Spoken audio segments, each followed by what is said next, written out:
Hi hello welcome to post 360. నేను మీ మురళీ రాపల్లి. అఖిలాండ కోటి బ్రహ్మాండ నాయకుడు మా వెంకటేశ్వర స్వామి సన్నిధిలో ఏ నినాదాలు ఏంటి స్వామి? అసలు బిఆర్ నాయుడు వచ్చినప్పటి నుంచి తిరుమల తిరుపతికి అసలు దారుణమైన పరిస్థితులు ఏర్పడినాయి అంటూ చాలా మంది మాట్లాడుతూ ఉంటే, బిఆర్ నాయుడు మాత్రం నిమ్మకి నీరెత్తినట్టుగా ఆయన ఏదో ఆధ్యాత్మిక వేత్తగా అబ్బో ఆయన బిల్డప్లు మామూలుగుండవు. ఒకటి గుర్తుపెట్టుకోండి, 6 చనిపోయారు. లడ్డూ కౌంటర్ 47లో భయంకరమైనటువంటి ఫైర్ యాక్సిడెంట్ జరిగింది. ఆ తర్వాత చిన్నపిల్లలు చనిపోయారు, రోడ్ యాక్సిడెంట్లు అయినాయి, చికెన్ మటన్లు దొరికినాయి, మందు దొరికినాయి, కొండపైన బ్లాక్ టికెట్లు అమ్మారు. దానికి తోడు మన ఎవరైతే అక్కడ అన్నప్రసాదాలు వడ్డిస్తారో, అన్నప్రసాదాలు వండి వారుస్తారో వారికి అవమానం జరిగింది. ఇలా చెప్పులు గుళ్ళోకి వేసుకోవడానికి వైట్ చెప్పులతో వచ్చారు. ఇలా చెప్పుకుంటూ పోతే ఒకదానికి మించి ఒకటి అనర్థాలు జరుగుతూనే ఉన్నాయి. ఇప్పుడు భక్తులు క్యూ లైన్ లో నుంచొని చైర్మన్ దించేయాలి, చైర్మన్ వెళ్ళిపోవాలి, టీటీడీ చైర్మన్ డౌన్ డౌన్ అంటూ నినాదాలు చేస్తూ వారు ముందుకు కదలటం జరుగుతూ ఉంది. పిల్లలకి క్యూ లైన్ లో నుంచున్న వారికి నాకు తెలిసి కొంతమందికి 5-6 గంటల టైం పెడితే, రద్దీ ఎక్కువ ఉన్న టైంలో దగ్గర 12 hours కూడా పడుతుంది. ఆ టైంలో అక్కడ లైన్ లో ఉన్న క్యూ లైన్ లో ఉన్నటువంటి చిన్నపిల్లలకి కనీసం పాలందించేవారు. కానీ ఇప్పుడు పాలందించట్లేదంటే ఆడవారికి కొద్దిగా ఉపశమనం కలిగించే విధంగా చేసేవారు. అది చేయట్లేదు. క్యూ లైన్ లో పడిగాపులు కాస్తూ నిస్సహాయ స్థితిలో పిల్లలు రోధిస్తూ ఆడవాళ్ళు ఇబ్బంది పడుతూ ఉంటే దాన్ని తట్టుకోలేక భక్తులంతా కలిసి నినాదాలు చేసుకుంటూ ముందుకు సాగుతున్న వీడియో ఈ రోజు చాలా చాలా సంచలనంగా మారింది. ఈ సంచలన వీడియోని మీరు కూడా తిలకించాలనుకుంటే మీకోసం మాత్రమే ప్రజెంట్ చేస్తున్నా, చూడండి.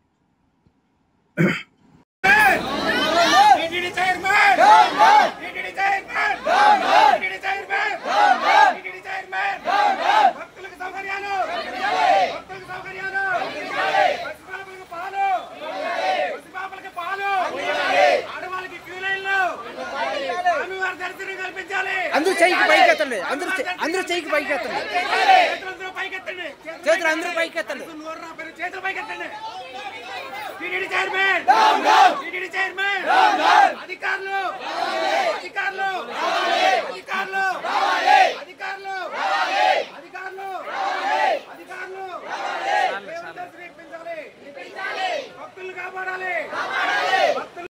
చూశారు కదా, ఒక విషయం నేను క్లియర్ గా చెప్పాలనుకున్నాను. ఒక వ్యక్తి అసమర్థుడైతే అక్కడ పరిపాలన కుంటుపడుతుంది. ఒక వ్యక్తి చేతకానుడైతే పరిపాలనలతో పాటు సెక్యూరిటీతో పాటు ప్రజల జీవన విధానాలు కూడా చాలా ఇబ్బంది పడతాయి. ఇప్పుడు తిరుమల తిరుపతి దేవస్థానాన్ని తీసుకోండి. అసమర్థుడు అని ఒక్కటి కాదు, అనేక రకమైనటువంటి ఇన్సిడెంట్స్ మనకి గుర్తు చేస్తూ ఉన్నాయి. చైర్మన్ అనే వ్యక్తి not suitable for Tirumala Tirupati Devasthanam maintenance అని. కానీ అధికార పార్టీ అండదండలుండి ఆ పార్టీ కొమ్ము కాసి TV5 అనే ఒక ఛానల్ని వెనకబెట్టుకుని దాన్ని నడిపిస్తూ దాన్ని టీడీపీ పార్టీకి దత్తతగా ఇచ్చేసి కేవలం పార్టీకి అనుకూలమైనటువంటి పాజిటివ్ న్యూస్నే స్ప్రెడ్ చేస్తూ ఎవరైతే రాష్ట్రానికి మంచి చేస్తారో వారిపైన ఎప్పుడు నెగిటివ్ ప్రచారాన్ని శృంఖలంగా ప్రజెంట్ చేస్తూ కోటలా దాన్ని తీర్చిదిద్దినటువంటి బిఆర్ నాయుడు గారు ఇప్పుడు తిరుమల తిరుపతి దేవస్థాన చైర్మన్ గా ఎన్నికైనప్పుడు అది మారుస్తా, ఇది మారుస్తా, అది ఇది అని ప్రగల్భాలు పలికి చివరికి ప్రైవేట్ బ్యాంకుల్లో ఉన్నటువంటి దేవుని యొక్క బంగారు ఆభరణాల పైన వాటిని గవర్నమెంట్ బ్యాంకులకు మారుస్తా అని చెప్పడంలో కూడా ఉందని తెలుస్తూ ఉంది. అదే విధంగా ఇటువంటి ఇన్ఫర్మేషన్స్ అన్ని మీకు అందిస్తున్న కారణంగా మా పైన కేసులు వేస్తారు. వీరు తిరుమల తిరుపతి దేవస్థాన సన్నిధి వారు మా పైన కేసులు పెడతారు. ఎందుకు?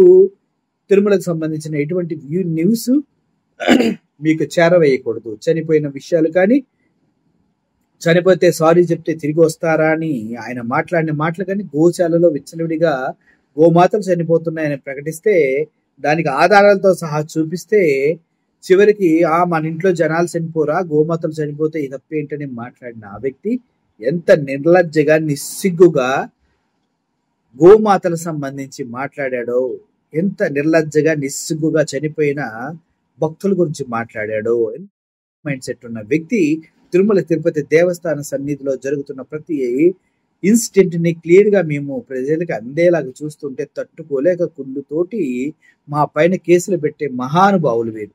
సో ఇటువంటి వ్యక్తులు బుద్ధి చెప్పవలసింది భక్తులే. ఎందుకంటే అనర్థాల మీద అనర్థాలు, అపచారాల మీద అపచారాలు వరుస పెట్టి జరుగుతూ పోతూ ఉంటే చూస్తూ ఊరుకోవడానికి భక్తులు చేతకాని వాళ్ళు కాదు. అది ప్రజెంట్ చేయకుండా ఉండటానికి మేము కూడా చేతకాని వాళ్ళం కాదు. మిస్టర్ బిఆర్ నాయుడు గారు, ఇప్పుడు ఈ క్యూ లైన్ లో నుంచున్న ప్రజలు చేస్తున్న నినాదాలు 100% వాస్తవం. బిఆర్ నాయుడు అనే వ్యక్తిని తిరుమల తిరుపతి దేవస్థాన సన్నిధిలో చైర్మన్ పదవి నుంచి తొలగిస్తే తప్పించి ఈ అనర్థాలకి, అపార్థాలకి, ఈ అపస్తుతులకు పులి స్టాప్ పడదేమో అంటూ చాలా మంది నమ్ముతూ ఉన్నారు. అది వాస్తవం.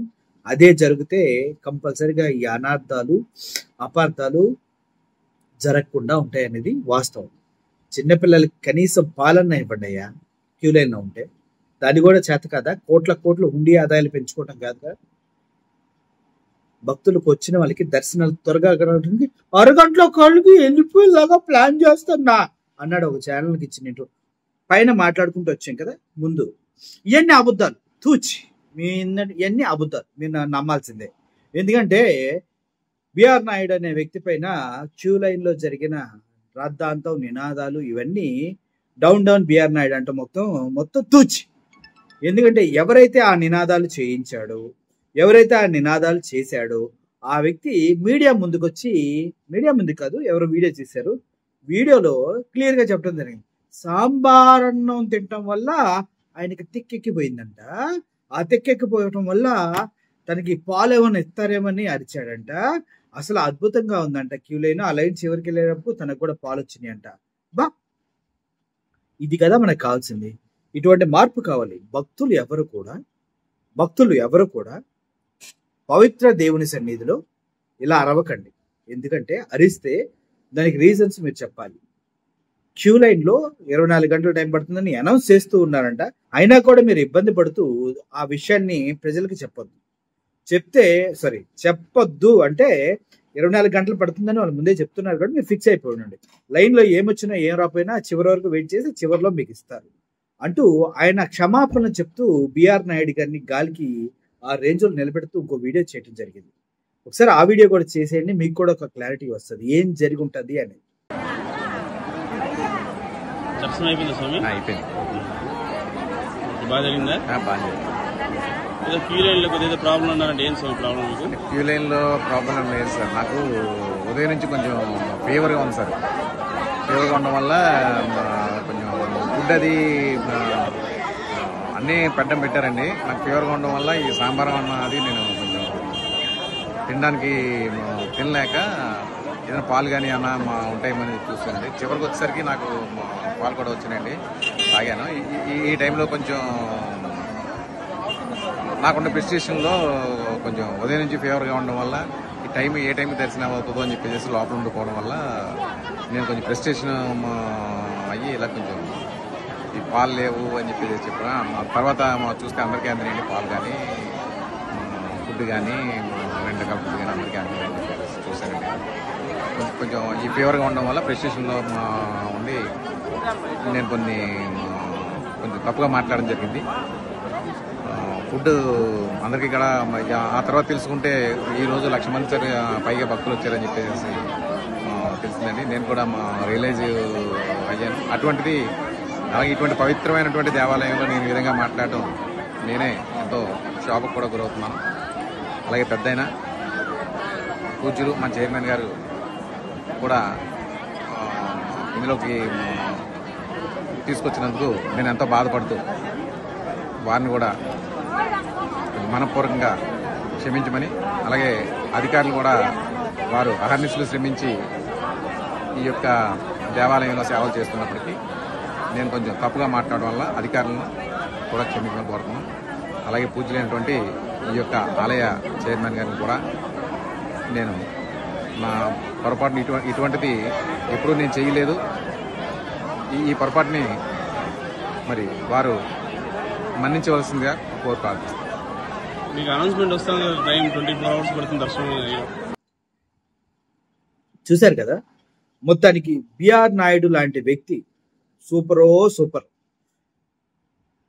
మా TV5 లో చేసే మూర్తి గారు చాలా కాలం వ్యాధి ఉంటుంది, చాలా కాలం వ్యాధి ఉండిపోయిద్దంటే ఏమో అనుకున్నాం, కానీ మరి ఎంతగా గుర్తుంచుకునే విధంగా సిచ్యువేషన్స్ ని మార్చుకుంటారనే మాత్రం నేను అనుకోలేదు. బాగా అద్భుతంగా డీల్ చేశారు సిచ్యువేషన్ ని.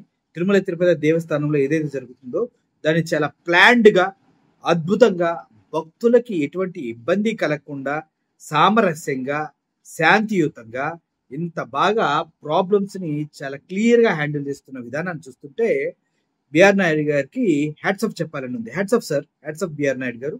పోనీ మేము భక్తుల మాటలు విని ఏదో తప్పుగా మాట్లాడుతుంటే అమ్మో సార్, భక్తులు ఏదో లైన్ లో ఉండి అరిచి నైట్ నుంచి అరుస్తున్నారు, దాన్ని మాకు రిపోర్టింగ్ గా వచ్చింది, దాన్ని మేము ముందుకు తీసుకొచ్చాం. ఇప్పుడు ఆయన సారీ చెప్తున్నాడు, దాన్ని కూడా పెడుతున్నాం సార్. అమ్మో సార్, నిజంగా పెట్టాను చూడండి. Thank you for watching this video. ఈ వీడియో పైన మీ ఒపీనియన్ ని కింద కామెంట్ రూపంలో తెలియజేయండి. Listening of, thank you so much.